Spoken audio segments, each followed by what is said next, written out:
Hello everyone. Today we will talk about how to fix the app of Thenics. We will go to settings.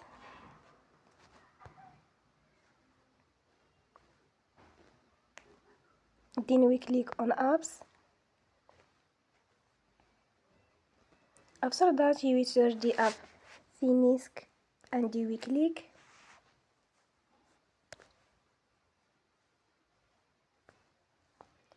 Then you will on for stop. After that you will go to storage. Then we click on clear cache. You will go to Play Store and you will update your app. Don't forget to support us by like and subscribe. See you next time and thank you for watching.